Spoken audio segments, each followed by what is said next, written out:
Ya estamos en la órbita del primer café, una nueva mañana en Cooperativa.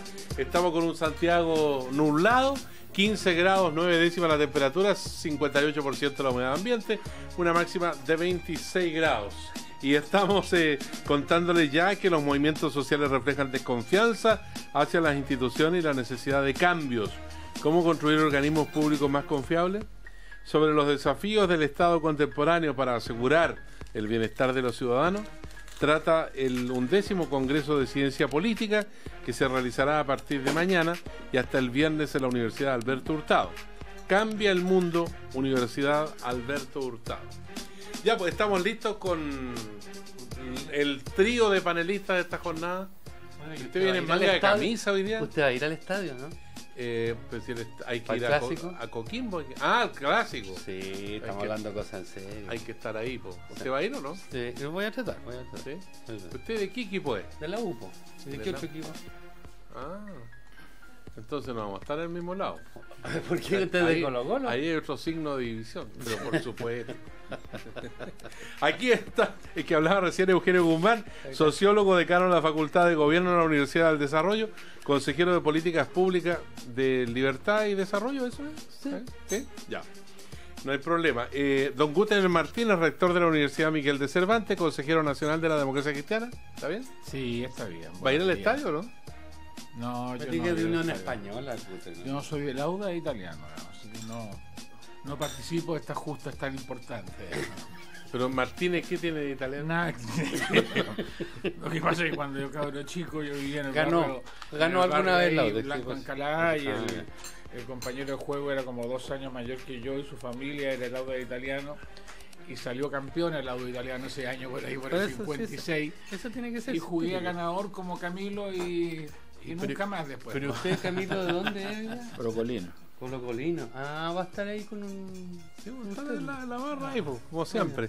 Camilo Escalona, ex senador, ex presidente del Senado, presidente del Instituto de Igualdad. No ha cambiado el estatus tampoco, ¿no? No. Se mantiene igualito. Bueno, donde la cosa está bastante movida a nivel de la iglesia, o sea, hay toda una convulsión por una acusación que hizo el arzobispado de Santiago a 3 sacerdotes, que después se desmintió que fuera una acusación, sino que se ha dicho que es una petición que hizo la nunciatura, y que ahí se tomaron los antecedentes, que son las declaraciones que han hecho los 3 sacerdotes, y que esas declaraciones se envían al Vaticano para su estudio. En fin, ahí hay un problema o no hay un problema. Ese es el punto, que va más allá incluso de la Grey católica, digamos. Este país tiene un 80% de católicos, según... No, menos. ¿No? ¿Menos? Menos. Sergio, yo creo que hay un problema, Sergio, porque... Camilo Escalona. Porque el testimonio de vida de los 3 sacerdotes es muy importante para la comunidad nacional. El padre Aldunate ha dado un testimonio en defensa de los derechos humanos de los de más alta significación que existen en nuestro país. Y eso lo ha dignificado, lo ha hecho acreedor del reconocimiento de múltiples organizaciones dentro y fuera de Chile.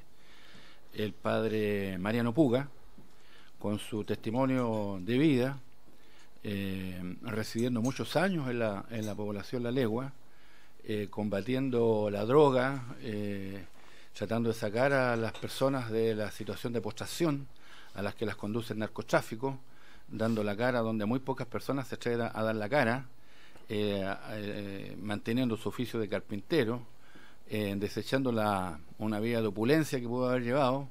Es también un testimonio de admiración en amplios sectores de nuestro país.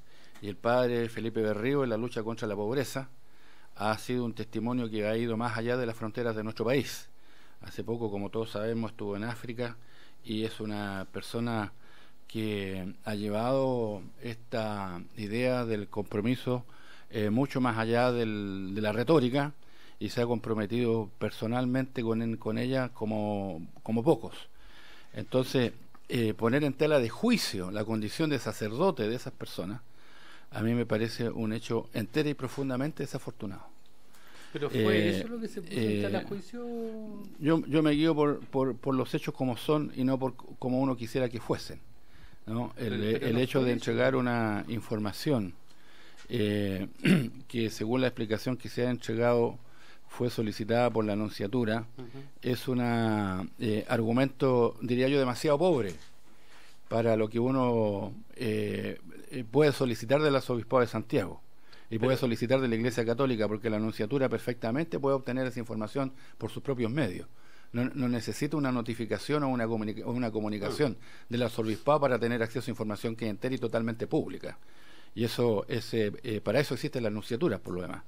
En consecuencia, yo primero quiero entregar mi testimonio de admiración a estas personas, entre otras cosas porque el padre Mariano Puga bautizó a mi hija y conozco personal y directamente el esfuerzo de él en un sitio como es la población La Legua, contra la postración que significa los fenómenos de alcoholismo, narcotráfico, una situación de pobreza como la que allí se vive.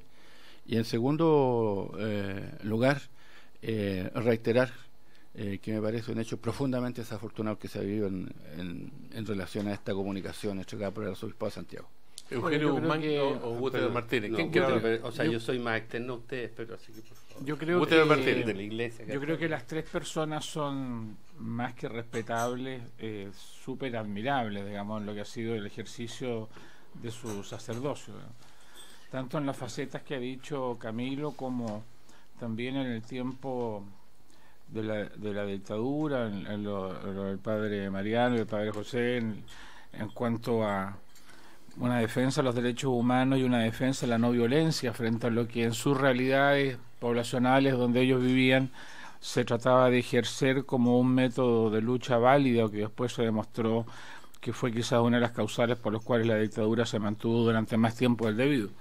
Yo creo que eso está sin cuestión, y a mi juicio también está sin cuestión la declaración del cardenal o del arzobispado de Santiago, en el sentido de que la Iglesia de Santiago no ha hecho ningún tipo de denuncia respecto al tema.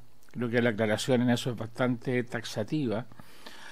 Lo que pasa es que la Iglesia tiene jerarquías, digamos, y el nuncio tiene una jerarquía, digamos, en lo que es su representación del Vaticano. Ahora, esto en un contexto de una Iglesia que a partir de lo que está guiando el Papa Francisco tiene bastante movimiento a su interior, porque junto con esta noticia, la noticia del día en la prensa, bueno, europea básicamente, hasta el momento ya será en la nuestra también, marca lo que está haciendo la relatoría de uno de los cardenales respecto a lo que es esta conferencia episcopal o el sínodo de obispos en Roma, donde precisamente en la relatoría se hace una apertura en cuanto a lo que significa la acogida que la Iglesia debe tener respecto al movimiento gay o a los homosexuales como colectivo y como individuo, e inclusive como pareja, y a su vez a los divorciados, en términos muy significativos. Por el momento es una relatoría de lo que está haciendo la discusión al interior, no es una conclusión, pero la relatoría está dando cuenta de planteamientos que se dan en esa línea a partir de lo que fue esta declaración del Papa, creo que después de una reunión con jóvenes en Río de Janeiro, cuando dijo ¿quién soy yo para cuestionar a alguien que vivió su homosexualidad? Yo creo que por lo tanto estamos en tiempos muy esperanzadores desde un punto de vista de una Iglesia que a partir de lo que son sus premisas básicas está auscultando lo que es la realidad de este tiempo y cómo responde a lo que es a la persona humana en los tiempos de hoy y en la realidad de hoy. Yo creo que en eso se enmarca este proceso y por lo tanto yo creo que mucha confianza en los tres sacerdotes y por mi parte también mucha confianza en el Arzobispado de Santiago en este tema. Bueno, hay que decir que los tres sacerdotes se han referido en distintos momentos al aborto, al matrimonio homosexual y a la postura de la Iglesia frente a la reforma educacional, entre otros tópicos. Y esta mañana Carlos Pelegrín Barrera, obispo de Chillán, habla en La Tercera y dice hay cosas por ordenar dentro de la actitud de algunos sacerdotes. El prelado sostiene que la acción del cardenal Esati me parece muy apropiada. Dice que ha sido difícil tener una respuesta de los jesuitas sobre el tema de las declaraciones. La diversidad enriquece, pero en ciertos momentos hay que estar en comunión, no crear confusión entre nuestros fieles. A ver qué dice Eugenio Guzmán, un agnóstico No, yo no soy agnóstico. Los agnósticos tienen problemas, creo yo. Uno es ateo o creyente, pero el agnóstico... ¿Tú eres ateo? Sí, pues esa cosa así. Tú no eres agnóstico que está Elvis Presley en la luna, ¿no? ¿No? ¿Cómo así? Claro, porque uno podría decir, no, yo no sé si Elvis Presley está en la luna. Ya. Uno asume o no asume, pero bueno. Solo sé que nada sé ni de eso estoy seguro. Claro, esa es la actitud. No, mira, a ver, visto un poco más desde afuera, yo tengo la impresión de que hay dos cosas. O sea, no creo que aquí hay una ofensa a estos tres sacerdotes en cuanto al sacerdocio. Ya el sacerdocio, de hecho, para los católicos imprime carácter y por lo tanto no es algo de lo cual uno se pueda desprender, es un sacramento ad eternum, ¿no es cierto? Entonces no hay un cuestionamiento en ese sentido. Lo que sí hay un cuestionamiento probablemente en la línea de las declaraciones, probablemente, y ahí... Oye, además yo no sé los pormenores, o sea, por ejemplo, ayer leí la carta, no sé si ustedes leyeron, o el artículo de Bruno, ¿cómo se llama?, de Benito Baranda, respecto de este mismo tema, que hacía una defensa de estos tres sacerdotes, terminaba diciendo, mire, yo me quedo con la iglesia, estos tres sacerdotes, más que con la otra iglesia, y eso es sintomático de una cuestión más complicada. O sea, efectivamente hay una fragmentación al interior de la iglesia, y eso es interesante verlo, no es primera vez, por cierto, pero en un mundo mucho más secularizado, mucho más, llamémoslo secularizado, para no caer en ninguna disquisición, ninguna mala interpretación. Bueno, eso plantea una serie de problemas para esta iglesia que está entrando al siglo XXI. Porque no se trata de fragmentación, sino que se trata de fragmentación en términos de valores. Por ejemplo, en el tema homosexualidad, por ejemplo, en el tema eutanasia, por ejemplo, en el tema aborto, por ejemplo, en el tema de participación de mujeres en el sacramento. Y, bueno, cómo se concilia con una serie de expresiones o enseñanzas que se han transmitido tradicionalmente en los últimos 2000 años o lo que sea, incluso más, cuando uno se rememora, ¿no es cierto?, a lo que es al Antiguo Testamento, Levítico, ¿no es cierto?, Génesis y otros pasajes que remiten a este tipo de circunstancias, a este tipo de situaciones. Entonces, para resumir, yo creo que acá hay un problema bastante más complejo que recién estamos viendo. Es más complejo que el Vaticano II, es mucho más complejo de lo que ahí ocurre, porque tiene que ver con cosas mucho más profundas de enseñanza y tradiciones que la Iglesia ha tenido mucho tiempo. Ni siquiera el matrimonio, ni siquiera el divorcio, fíjate bien. Por ejemplo, el divorcio, la iglesia nunca se pronunció sobre el tema de divorcio, sino que muy tardíamente, incluso en la forma como entiende el matrimonio, es algo bastante tardío en la historia doctrinaria de la iglesia. Lo que tú dices, pero en cambio aquí hay valores comprometidos, eso es lo que quiero decir. Lo que ha dicho Gutenberg Martínez también en el sentido que el sínodo extraordinario de obispos sobre la familia instó a la iglesia a aceptar y valorar a los homosexuales. Tiene cualidades y dones que ofrecer a la comunidad cristiana. Se apunta en un documento elaborado por los 200 prelados reunidos en el Vaticano y que fue leído en presencia del Papa Francisco, que ya ha manifestado su propósito de abrir la iglesia a nuevas formas de familia. Es que, ¿sabes? Siempre... no es eso. Perdón, pero arreglón seguido para terminar. Sí. Arreglón seguido, hay un cable de la agencia EFE de Europa, dice...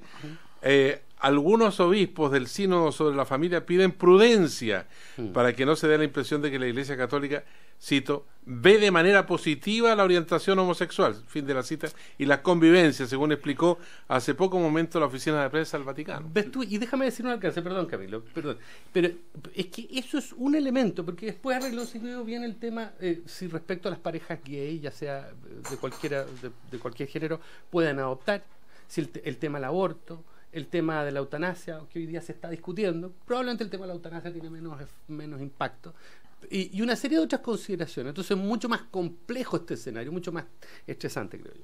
Camilo Escalona. Lo que ocurre es que estas propias opiniones distintas en el sínodo reflejan que en el mundo de hoy la clave es la diversidad.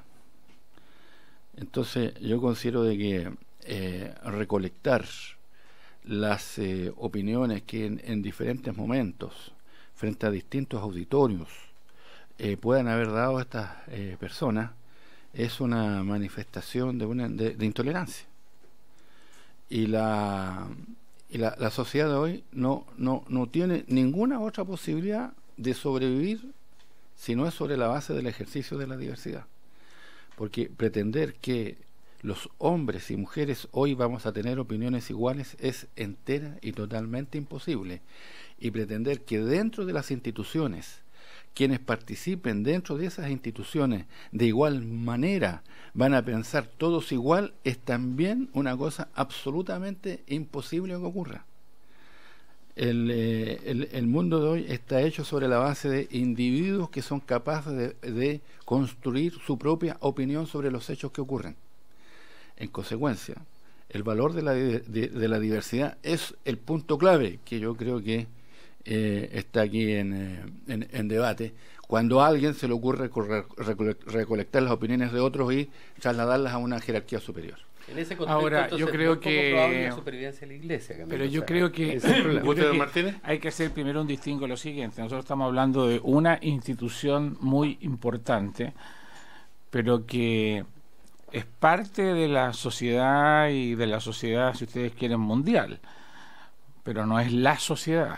Por lo tanto, uno no puede trasladar los mismos juicios que puede tener frente a la sociedad, frente a la iglesia. Son dos cosas distintas.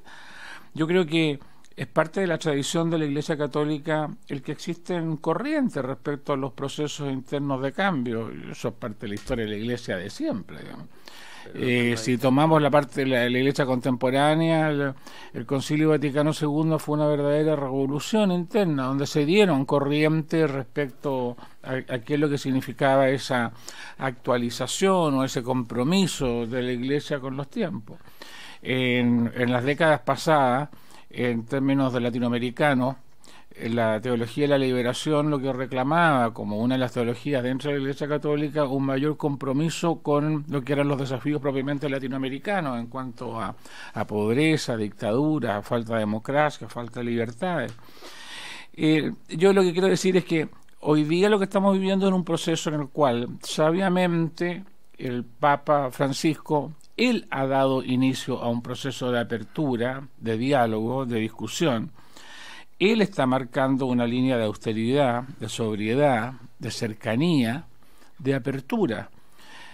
Siempre en la Iglesia ha habido una línea, por ejemplo, de ortodoxia respecto a las máximas de la Iglesia Católica frente a las otras iglesias católicas y cristianas.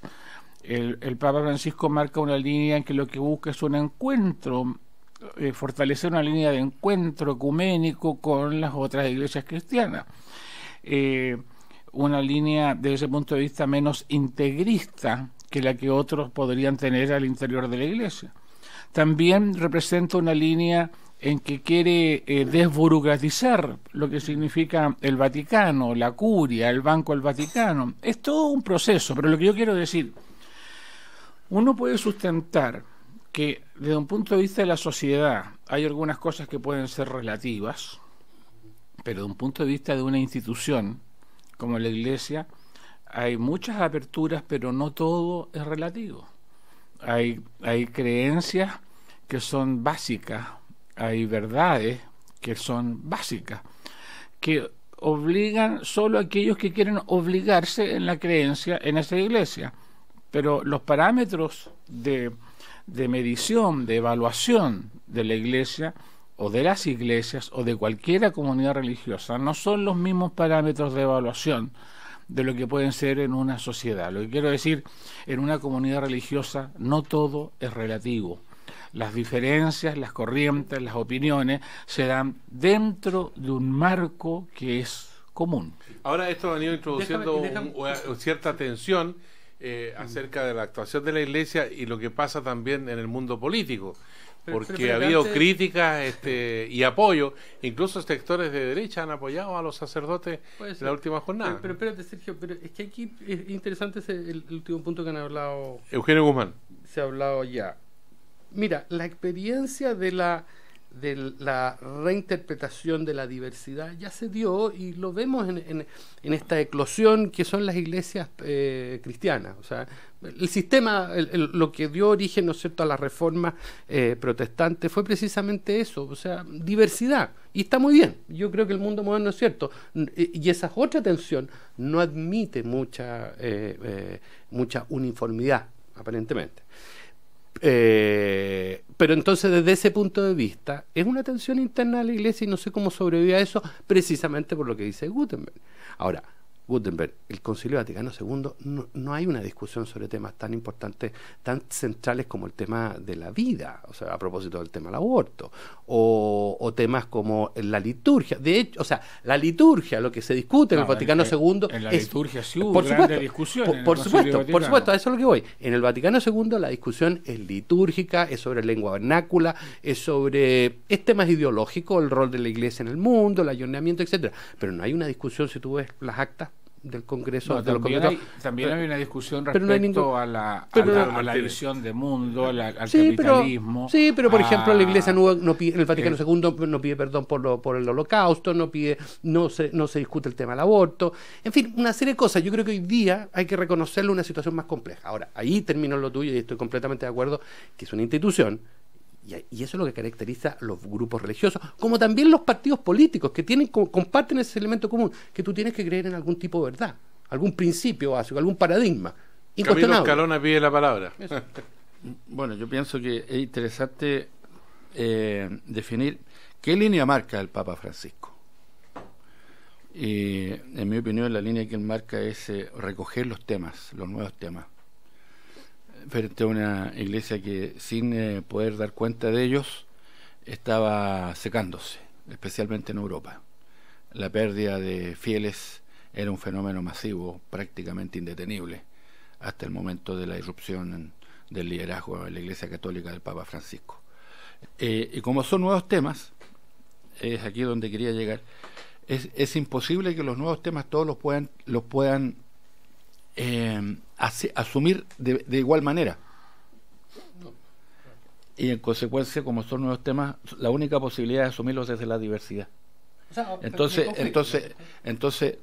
yo matizo en el sentido de que es cierto que las instituciones no son como toda la sociedad y por lo tanto no abarcan el conjunto de la heterogeneidad que tiene el cuerpo social. Sin embargo, aun cuando existen claves que definen esas instituciones, respecto de esas mismas claves, por ejemplo, aquí estamos hablando de Felipe Berrío, de Mariano Puga, de José Aldunate, ¿no? Cómo ellos se definen frente a la pobreza, que es un valor desde Juan 23 hasta ahora, ¿no? Que marca la identidad de la Iglesia después de la Segunda Guerra Mundial, ¿no? Que la definió, ¿no? Que marcó su gran evolución en América Latina, que fue capaz de ayornarla en el continente frente a una situación de clara irrupción de otras alternativas religiosas. Incluso ese valor, que es la superación de la pobreza o la lucha contra la pobreza, las personas lo asumen de manera distinta. No todos la asumen de manera igual. Bueno, Guterres Martínez. Bueno, yo creo que hablar entre la diferencia entre los años 60 y el siglo XXI es tremenda, digamos. Es decir, solamente marcar una, digamos, globalización frente a no globalización, o sea, y todo lo que eso implica y que todos sabemos lo que. Desde otro punto de vista, el hiperindividualismo desarrollado en este tiempo y yo desde mi punto de vista la hiperfuerza de la materialidad o de la visión materialista de las cosas también es un desafío tremendo, que no era necesariamente de la misma magnitud en esos tiempos. Los años 60, mal que mal, estaban todavía relativamente cerca de lo que había sido los fenómenos de la Segunda Guerra Mundial, en lo cual había una valoración más fuerte de la paz, de lo que ha significado los millones de muertos, etcétera, etcétera. Entonces, lo que quiero decir, cada momento histórico, y propiamente aquí hay momentos históricos distintos, tiene los desafíos que le son propios. Ahora, yo creo que la tendencia hacia adelante es en que la dicotomía fundamental, el desafío fundamental va a ser para la Iglesia el que se pueda construir una sociedad humana frente a una sociedad menos humana, o no humana inclusive.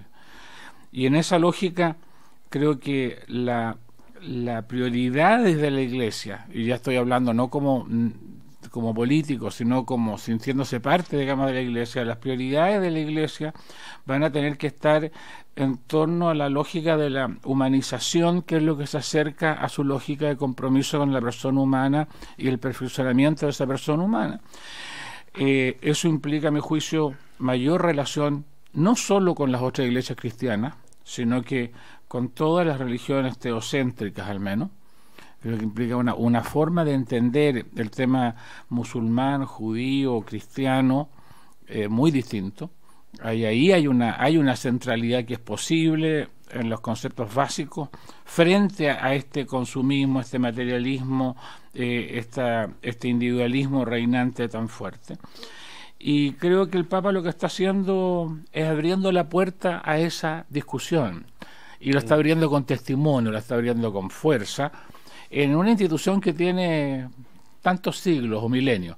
A mí me recuerda que en este mismo primer café hace años atrás le escuché a un sacerdote cuando le planteaban los problemas de la Iglesia Católica, la anécdota esa de que a la salida de una de estas conferencias la prensa se acercaba a los cardenales y le preguntaba a un cardenal: ¿y qué opina de la crisis de la Iglesia Católica? Y el cardenal le decía: mire, sí, tenemos algunos problemas, pero la crisis del siglo XII, esa sí que fue fuerte. ¿Ya? Bueno, yo creo que para que nos ubiquemos en el contexto. Señores, hay mucho paño que cortar. En el segundo tiempo va a ser duro acá, porque hay polémica en todos los ámbitos, pero por de pronto le respondemos a algunos que los han escrito en cooperativa.cl en el primer café. Pregunta por Cecilia Robaretti. Yo les digo que Cecilia Robaretti está con permiso por algunos días. Eso pero ya volverá. No es una crítica a ti, ¿no? No, y si la señora Cecilia Robaretti está enferma, entonces la respuesta digo que no, que está en este momento con un descanso que lo tiene merecido. Ya, por su centro de diagnóstico, urgencia y consulta, cirugía, por eso y porque está acreditada, Clínica Avansalud gusta. Clínica Avansalud, su especialidad es hacerte sentir bien. Desarrollando talentos y capacidades en los jóvenes y valorando sus realidades de origen, todos pueden volar, lo dice Catherine Reilly, investigadora inglesa que viene a Chile, invitada por Reduca y Educación 2020, para hablar del por qué los profesores son la pieza clave para mejorar la educación. No faltaba más. Volvemos en un instante, primer café, 9 de la mañana, en Cooperativa, la radio más importante del país.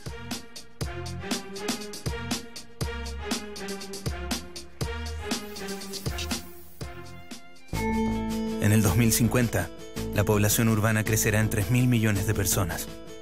¿Qué clase de ciudades crearemos? Cambia el mundo.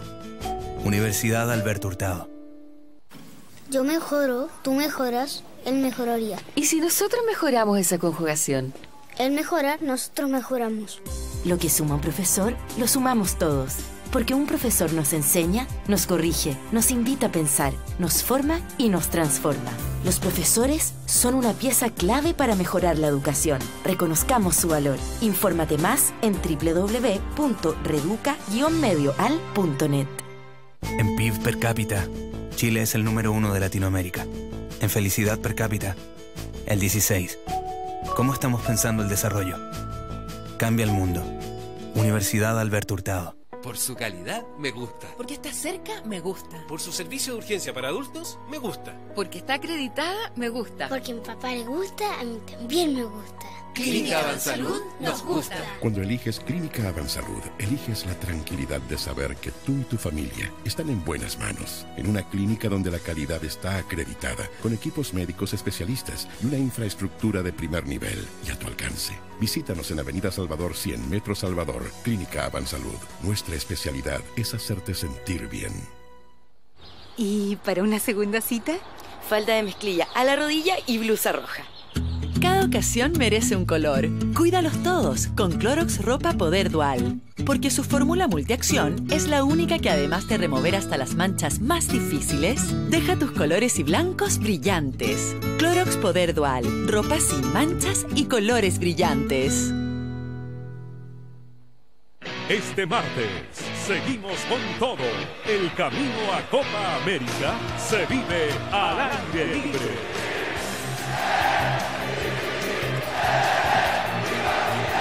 Chile frente a Bolivia.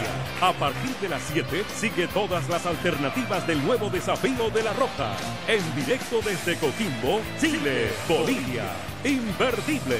Martes, 7 de la tarde. Al aire libre en Cooperativa. Soy Erika Muñoz, presidenta de la CONFEPA. Hoy, con esta reforma educacional, más de 4.000 colegios se van a cerrar y por nuestros hijos, los padres y apoderados no lo podemos permitir. Por eso te invitamos este 25 de octubre a la Alameda a nuestra gran marcha nacional para defender los derechos de nuestros hijos. Infórmate en confepa.cl. Aún hay tiempo. Te conviene Santa Isabel. Me conviene porque mis 60s acá cuentan. Si tienes más de 60 primaveras, no te pierdas los martes sesenteros con un 8% de descuento en el total de tu compra. Santa Isabel te conviene día a día. El programa de formación en obra de la Escuela Tecnológica de la Construcción capacita en el lugar de trabajo, una innovadora metodología que en el último año ha permitido que más de 13.000 trabajadores mejoren su nivel de calificación y las oportunidades de desarrollo profesional. Suma tu empresa al programa de formación en obra y mejora tu productividad. Si tu empresa es socia CCHC, contrátalo llamando al 2-571-0500. Cámara Chilena de la Construcción, obra de constructores, obra de todos. Tumor, fractura, cáncer, parálisis, columna, aneurisma, infarto. Pase lo que pase, en Clínica Tabancura su salud cuenta con un equipo de excelencia. Soy el Dr. Rafael Selman, cirujano cardiovascular de Clínica Tabancura. Como equipo médico estamos muy orgullosos de los tremendos resultados obtenidos en cirugías de corazón. Actualmente realizamos más de 100 intervenciones al año y nuestro exclusivo equipo multidisciplinario dan a nuestros pacientes toda la seguridad y tranquilidad que necesitan. Nos inspiran las personas, nuestros pacientes y sus familias. Clínica Tabancura, calidad médica y humana. Karen Souza, la nueva gran voz del jazz, la vocalista que cautivó al mundo con su estilo impactante y sensual, vuelve en un show único. Este sábado 8 de noviembre a las 21 horas en el Centro de las Artes, K660. No te pierdas a la atractiva estrella que repleta teatros en todo el mundo. Karen Souza en Chile. Compra tus entradas en daleticket.cl. 16 grados. 16 grados en Santiago. Cooperativa. 27 minutos para las 10. 27 minutos para las 10. Seguimos ejercitando la buena costumbre de opinar. El primer café continúa. Una nueva mañana en Cooperativa. Ya estamos de vuelta en el primer café, una nueva mañana en Cooperativa, también en Cooperativa TV. Vaya a cooperativa.cl y ahí está el primer café para que usted lo pueda observar y pueda también alimentar nuestros egos porque nos vemos a través de la imagen. Bueno, quiero contarles yo para que... lucir la camisa que trajo y con ese... la escarapela. ¿La escarapela? ¿De qué es la escarapela? ¿No? Es por el cáncer de mama. Lo que pasa es que es una bonita iniciativa. Hoy día mujeres jóvenes no se hacen los exámenes. Normalmente no existe correlación entre o muy grande entre los exámenes que se hacen y el riesgo de contraerlo. Requiere otro tipo de tratamientos personales, palpar, en fin, que sea. Entonces, dicho eso, le contamos que las escuelas son de las pocas instituciones sociales compartidas que pueden crear un sentido de pertenencia o lamentablemente de exclusión. Lo dice Catherine Reilly, investigadora inglesa que viene a Chile invitada por Reduca y Educación 2020. Y le contamos también que Clínica Avansalud es una clínica cercana, de excelencia, con una calidad certificada por su acreditación. Clínica Avansalud, su especialidad es hacerte sentir bien. ¿Yo puedo colocar un tema, Sergio, el que habla es usted no viene a pautear taxativamente? No, es que tenemos en este momento una comunicación, después lo podemos plantear con Mario Antonio Guzmán, con el Pentagate o el caso Penta, que tiene una serie de ramificaciones, así como el árbol de la vida de los mexicanos. Bueno, pero la rama de este momento se produce en tribunales de justicia. Si ustedes se ponen los fonos, podrán escuchar. Yo no encuentro los fonos míos, están por allá. Ya. Mario Antonio Guzmán en el aire. Sergio, buenos días también a todos los integrantes del primer café. Estamos acá en el quinto piso del edificio A del Centro de Justicia, donde hace unos minutos ya se inició esta audiencia, que formalmente es una petición de cautela de garantías para Carlos Alberto Delano y Carlos Eugenio Lavín, los representantes legales del Grupo Penta, representados en este caso por el abogado Julián López. Ellos exigen conocer partes o piezas de la carpeta investigativa de la Fiscalía Metropolitana Oriente en esta indagatoria que, recordemos, está persiguiendo delitos tributarios partidos por una ramificación de funcionarios en el Servicio de Impuestos Internos que se coludían con contadores para rebajar tributos a través del Fondo de Utilidades Tributarias, el FUT, y que luego ha derivado en esta denominada arista política, la irregularidad presunta en el financiamiento de las campañas políticas por parte del Grupo Penta a través también de descuentos impositivos. Hay que señalar que se están indagando 258 boletas por más de 615 millones, según ha sido la misma denuncia del Servicio de Impuestos Internos, pero además un monto relativo a 2.000 millones de pesos que tienen que ver con inversiones y otro tipo de gestiones económicas por parte de este grupo en sus distintas empresas y que fueron presumiblemente a parar a las campañas políticas de la Unión Demócrata Independiente, la UDI, y también de la candidatura independiente del exministro Andrés Velasco. No. Se está desarrollando esta audiencia con la presencia como contraparte del fiscal Carlos Gajardo, del Consejo de Defensa del Estado, del Servicio de Impuestos Internos, y eso sí, les puedo contar que por primera vez en lo que nosotros hemos reporteado desde que el 2005 se inició el sistema procesal penal, hay una estricta reserva, tanto es así que ni siquiera está el anuncio en el tribunal de esta audiencia, lo tuvimos que saber reporteando para llegar aquí hasta el 5º piso del edificio del Centro de Justicia, y esperamos también los comentarios a la salida en esta audiencia reservada, recordemos, porque hay secreto en esta investigación. Gracias, Mario Antonio Guzmán. Bueno, aquí hay varias declaraciones que se han hecho en el contexto político también. Velasco, uno de los afectados por esta situación, ha dicho que Andrade, el presidente del Partido Socialista, es uno de los más connotados exponentes de la vieja política de la crítica destructiva. Respuesta de Andrade Velasco: en la vieja política en la que yo me formé no había boletas ni facturas falsas o truchas. El director del Servicio de Impuestos Internos y el caso Penta. La denuncia no significa que después no pueda ser necesaria una querella, y la moneda fija cronograma para reformas sobre financiamiento de la política. Señores Gutenberg Martínez, Camilo Escalona, Eugenio Guzmán, expuestos los hechos, vuestros comentarios son todos oídos en este primer café de cooperativa. Eugenio Guzmán. No sé, pero a ver, yo creo que, voy a partir por Velasco. A ver, esto del allanamiento a la casa, por mucho que se diga, no, pero es que esa era la dirección correspondiente de la empresa, del domicilio comercial. El domicilio comercial y todas estas cosas, por favor. A ver, si se sabía que el tipo estaba afuera, ¿ya? Partamos por ese tipo de cosas. Segundo, las declaraciones del señor Andrade. Bueno, yo creo que una persona muy respetable, pero yo creo que este tema de estas acusaciones hacia el voleo hay que tener cuidado, porque uno podría revisar muchas otras cosas y obviamente empezamos a encontrar otro tipo, dárselas de catón en el sensor es medio complicado. Adicionalmente a eso, de que yo no creo que contribuya el tipo, la estrategia que está haciendo él, si es que es estrategia, o la actitud propiamente tal. Tercero, yo te digo una cosa que respecto de ¿cuál era el otro tema que tú mencionabas? Perdón, la otra declaración. No, las declaraciones del director del Servicio de Impuestos Internos. Bueno, obviamente. Eso que no significa después no se pueda presentar una querella en este caso. Por supuesto. Pero en todo caso yo te digo, sinceramente, cuando uno analiza todo este tema de las boletas y uno a priori señala, mire, estas son ideológicamente falsas, primero hay que tener la claridad que primero eso hay que probarlo. Y en segundo lugar, cuando uno mira la estructura del Estado y de todas las instituciones del Estado, está lleno de boletas que cumplen funciones, pero operan muchas veces en ciertos márgenes en que claramente no están cumpliendo la legalidad, digamos. Por ejemplo, si una persona tiene oficina, por ejemplo, si una persona cumple horario, por ejemplo, si una persona está subordinada en términos jerárquicos, ¿ya?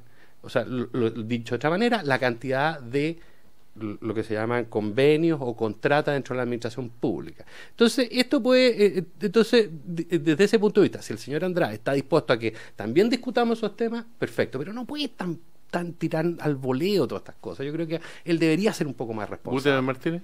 Perdón, y ahora, si detrás de él hay un tema de tratar de hacer un mejor acercamiento a algún candidato en particular, bueno, que lo explicite también, o sea, que es bastante importante.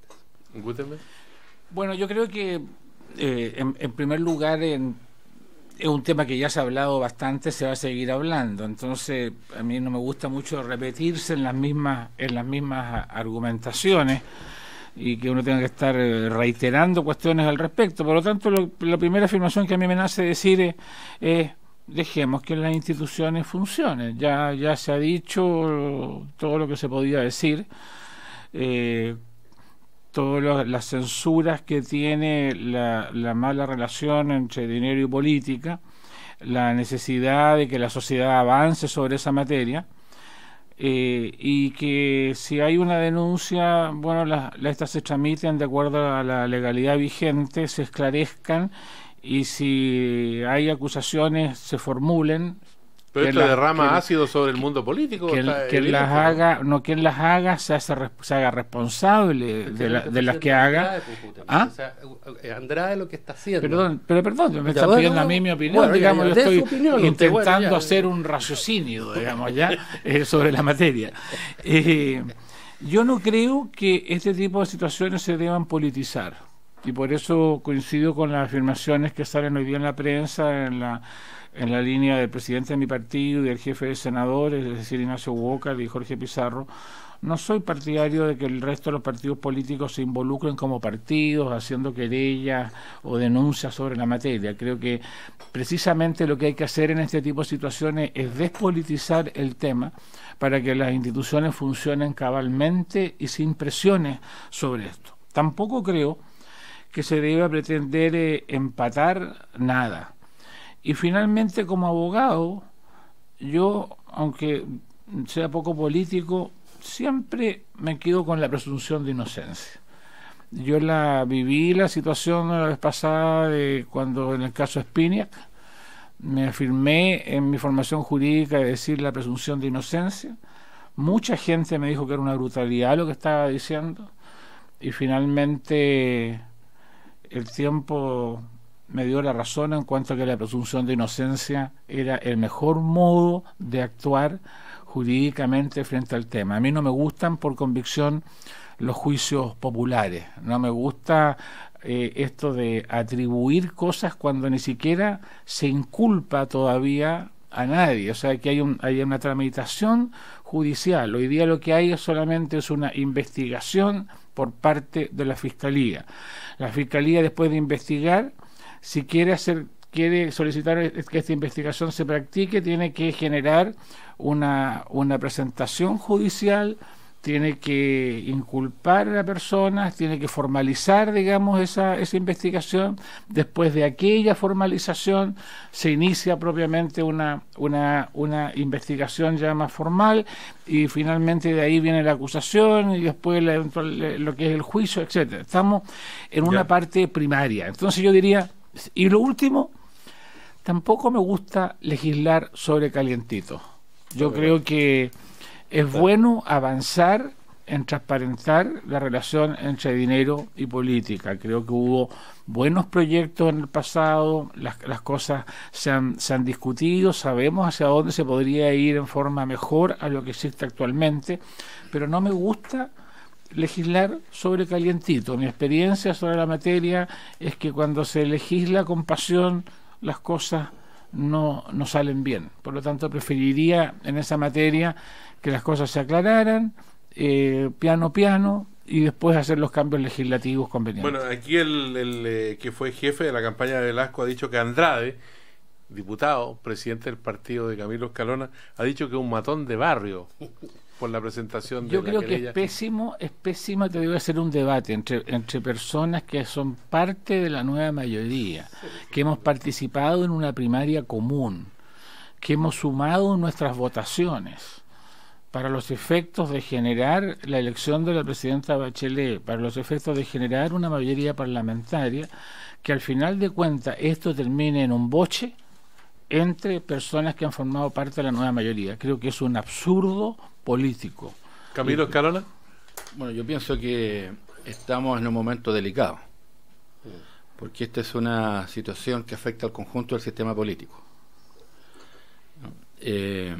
Yo no tengo la costumbre de mirar las reacciones en las redes sociales, porque muchas veces me hacen ataques personales y me intentan descalificar en lo personal, entonces no me hago parte de los ataques personales, pero ahora las he mirado con el propósito de recibir o de formarme una impresión respecto de qué están opinando las personas. Hay 2 o 8 personas que ya me he dado cuenta que siempre opinan en las redes para descalificar. No saco esas opiniones del contexto de análisis. He visto muchas opiniones, muchas reacciones en que ciudadanos y ciudadanas dicen la impresión que ellos se forman es que los políticos son todos corruptos y ladrones. Entonces, yo creo que ese es el problema que hay que atender en el fondo. El sistema político tiene que respetarse a sí mismo, si no, la sociedad no lo va a respetar. Y en ese sentido la democracia puede salir severamente dañada. Porque además hay valores que son contradictorios entre sí, que hay que buscar la manera de que se puedan armonizar. Por ejemplo, el valor de financiar las campañas. La gente dice, mire, no puede haber disparidad en el financiamiento de las campañas. Como había una disparidad a comienzos de los años 2000, después de 10 años de democracia, hubo un acuerdo político que generó este sistema de los aportes reservados.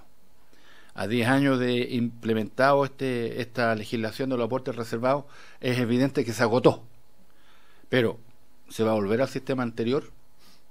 ¿Cuál era el sistema anterior? El sistema anterior simplemente era el de la donación oscura de dinero, lo que se llamaba antes la técnica del maletín. Yo quiero recordarle a auditores y auditoras que hubo una denuncia que quedó en nada de una persona que ahora está fuera de la política, que se llama todavía Jorge Chauls, que habló de esto, del maletín, y que se tendió un manto de duda y un perjuicio a la dignidad de las personas que hacen política incalculable, a todos por igual, al voleo. Bueno, el sistema político buscó dar una solución al problema del financiamiento de las campañas, que fue crear los aportes para las campañas y la posibilidad de que las campañas hubieran aportes de las empresas. Se ha generado ahora claramente la convicción de que este sistema tiene un grave defecto estructural que produce un desequilibrio de los aportes. El recuento que han hecho los estudiosos, los analistas, dice que está desequilibrado los aportes, que estos aportes afluyen, este canal de los aportes reservados en una dirección en alto monto y en otra dirección en un bajo monto. Pues bien, eso es lo que hay que resolver. El sistema político hoy tiene que resolver el problema de cómo se financian las campañas en democracia. Y no puede hacerse una autodescalificación. No puede el sistema político caer en una capiti diminutio, en su propia descalificación frente a la sociedad. Porque pareciera que los propios partidos políticos no se dan cuenta de que la democracia no puede funcionar sin partidos políticos. Que cuando estos se dedican a destruirse entre sí, o cuando las figuras políticas se dedican a destruirse entre sí, finalmente el que sufre el costo final es el régimen democrático, que se ve severamente debilitado.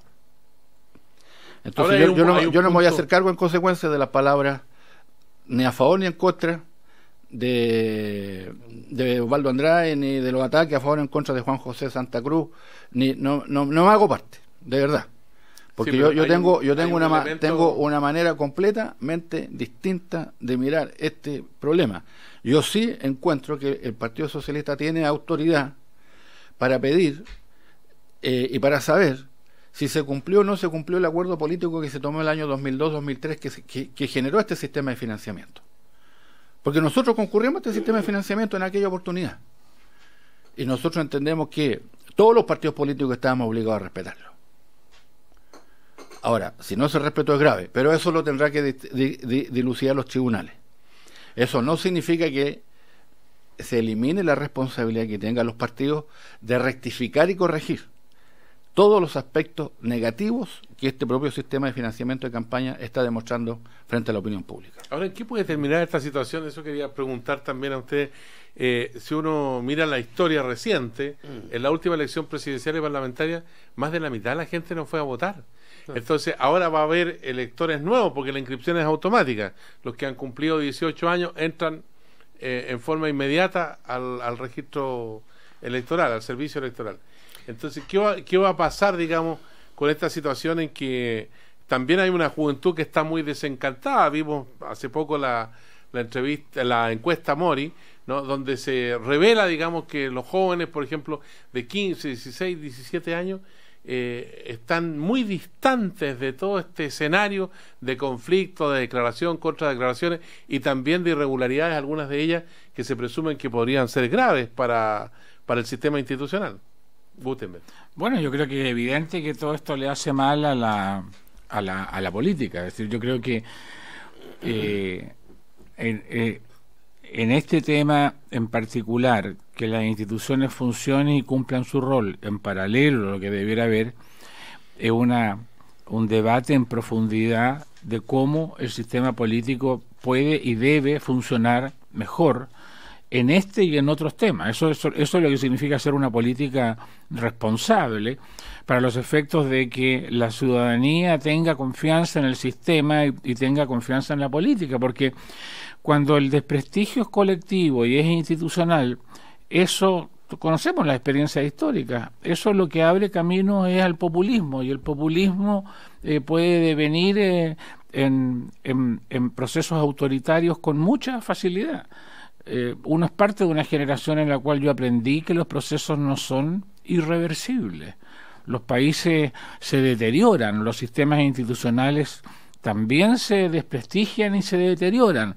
Y en un momento cuando la política se desprestigia hasta el infinito, los caudillajes y los populistas en muchos momentos se han hecho el pino. Dejémonos de cuento, aquí en Chile en la última elección presidencial estuvimos al punto de que una postura populista entrará al debate presidencial en la segunda vuelta.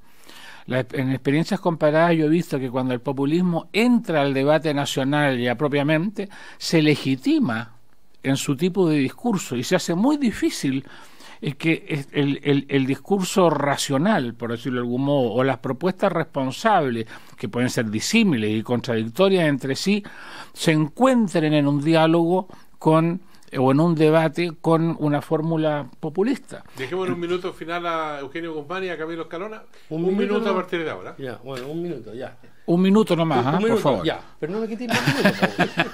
A ver, yo estoy de acuerdo con lo que se ha señalado, pero sin perjuicio yo creo que hay que anotar un punto. El rol de la prensa para que una sociedad democrática funcione tiene que ser cuidadoso. ¿En qué sentido? Pero no solamente el rol de la prensa, sino que también el rol de los tribunales. Aquí ha habido muchos trascendidos, aquí ha habido muchas filtraciones, lo cual puede estar bien, no es culpa de los periodistas, no es culpa de la prensa, al contrario, ese es su trabajo. Sin embargo, ahí hay que verlo en términos de las responsabilidades que a cada cual le cae. No se trata de una total autocensura, pero sí de una capacidad reflexiva.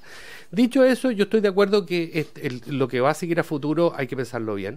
¿Ya? Hay países como Francia, como Bélgica, como Polonia, en fin, Latvia, por ponerte otro ejemplo, ya Grecia, que son países, Portugal también, que tienen prohibición de aportes de corporaciones o de empresas. Sin embargo, los escándalos sabemos que están ahí presentes. Veamos lo que pasa con Sarkozy y otras denuncias, etcétera, etcétera, etcétera. Entonces, ¿el minuto de Camilo Escalona? Espérate, pues déjame terminar una cosa corta. Me comiste un minuto. Ahí. Ya, no, pero entonces, por lo tanto, lo que uno va a hacer legislativamente importante. Y lo otro, a propósito del presupuesto, que no hablamos nada hoy día, sí, también es importante cómo se gasta el Estado y en qué gasta. Y ahí hay un tema importante que hay que discutir. ¿Cómo se gasta, en qué se gasta? Ya queda para el próximo martes.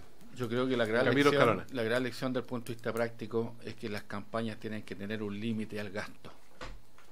Sí, lo que está pasando es que y eso ha fiscalizado. Un límite, lógico, para que pueda el límite sea respetable, sí, tiene que haber una fiscalización estricta. Y el que la viola pierde el escaño. Porque lo que ha ocurrido es que es el volumen del dinero en la calle para las campañas genera una irritación en los ciudadanos y ciudadanas muy alta, muy elevada. Se ha transformado, el gasto electoral se ha transformado en un despilfarro. Por eso es que, para no entrar a todo tipo, querer solucionarlo todo, mi opinión es bastante más simple y práctica. Comencemos por colocar un límite estricto al gasto que sea drásticamente fiscalizado por el servicio electoral. Señores, Camilo Escalona, Gutenberg Martínez, Eugenio Guzmán, se terminó el tiempo, pero ustedes la próxima semana van a tener abierto el micrófono. Sí, pero después vienen unos mensajes que son muy importantes para los auditores. Primer café, nueva mañana en Cooperativa. Marcos Concha puso en el aire esta edición. Hasta la vista.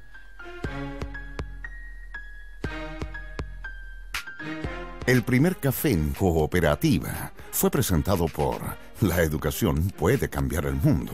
Universidad Alberto